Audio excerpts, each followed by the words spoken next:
नमस्कार दोस्तों, welcome back to Mind Spark, जहां हम सिंपल सवालों के पीछे छुपे बड़े साइंस के राज को आसान भाषा में समझते हैं। आज का सवाल है, धरती से पेट्रोल और डीजल कैसे निकलता है? क्या ये बस जमीन में भरा होता है या इसके पीछे है हजारों सालों का साइंस और टेक्नोलॉजी का कमाल? आज का वीडियो होने वाला है फुल डिटेल में, जंगल के पेड़ पौधों से लेकर आपकी बाइक के फ्यूल टैंक तक। सोचो जरा, आप बाइक में पेट्रोल डलवाते हो, कार में डीजल भरवाते हो, लेकिन क्या आपने कभी सोचा ये पेट्रोल आखिर आता कहाँ से है? क्या धरती के अंदर कोई बड़ा पेट्रोल टैंक है या फिर कोई फैक्ट्री जमीन के अंदर बनी हुई है? सच जानकर आप हैरान रह जाओगे। पेट्रोल का जन्म करोड़ों साल पुरानी कहानी। पेट्रोल और डीजल आज नहीं बने, ये बने थे लगभग 5 से 30 करोड़ साल पहले। उस वक्त धरती पर बड़े बड़े जंगल और समुद्र थे। समुद्र में छोटे छोटे जीव यानी प्लैंकटन रहते थे। जब ये जीव मरते गए तो समुद्र के तलहटी में दबते गए। उनके ऊपर मिट्टी और पत्थर की परतें जमती गईं, प्रेशर और हीट बढ़ता गया और धीरे धीरे ये सब बदल गए क्रूड ऑयल में। इसी प्रोसेस को कहते हैं फॉसिल फ्यूल फॉर्मेशन। यही क्रूड ऑयल बाद में पेट्रोल और डीजल बनाता है। क्रूड ऑयल क्या होता है? क्रूड ऑयल एक काला गाढ़ा लिक्विड होता है। ये सीधा पेट्रोल नहीं होता। इसमें अलग अलग तरह के हाइड्रोकार्बन्स मिले होते हैं, जैसे petrol, diesel, kerosene, LPG, bitumen. ये सब एक ही क्रूड ऑयल से निकलते हैं।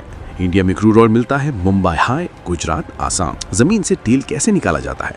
अब सबसे इंपॉर्टेंट पार्ट, ऑयल कंपनी पहले रिसर्च करती है। साइंटिस्ट स्पेशल मशीन से चेक करते हैं जमीन के अंदर ऑयल है या नहीं। इस प्रोसेस को कहते हैं साइस्मिक सर्वे। अगर ऑयल मिलने का सिग्नल मिलता है तो वहाँ बड़ा सा ड्रिलिंग मशीन लगाया जाता है। एक गहरा कुआं खोदा जाता है, कभी कभी 2 से 5 किलोमीटर तक। प्रेशर की वजह से ऑयल ऊपर आ जाता है, कभी पंप्स का यूज किया जाता है। इसे कहते हैं ऑयल एक्सट्रैक्शन। रिफाइनरी में क्या होता है? अब क्रूड ऑयल को सीधा यूज नहीं कर सकते, इसलिए उसे ले जाया जाता है रिफाइनरी में। इंडिया की कुछ बड़ी refineries, Indian oil corporation, Reliance industries. Refinery में एक प्रोसेस होता है फ्रैक्शनल डिस्टिलेशन। इसमें क्रूड ऑयल को गर्म किया जाता है। अलग अलग टेम्परेचर पर अलग अलग फ्यूल्स अलग हो जाते हैं। सबसे ऊपर एलपीजी, फिर पेट्रोल, फिर केरोसिन, फिर डीजल, सबसे नीचे बिटुमेन। इस तरह क्रूड ऑयल अलग अलग प्रोडक्ट्स में कन्वर्ट हो जाता है। पेट्रोल पंप तक का सफर, रिफाइनरी से पेट्रोल और डीजल पाइपलाइन, ट्रेन या ट्रक से पेट्रोल पंप तक पहुंचता है। फिर आप अपनी बाइक या कार में भरवाते हो। सोचो, आपकी बाइक का पेट्रोल करोड़ों साल पुराना है। आसानियां जा, क्या पेट्रोल खत्म हो सकता है? हाँ, पेट्रोल और डीजल रिन्यूएबल नहीं है, ये लिमिटेड है। इसीलिए दुनिया अब electric vehicles, solar energy, renewable energy की तरफ बढ़ रही है।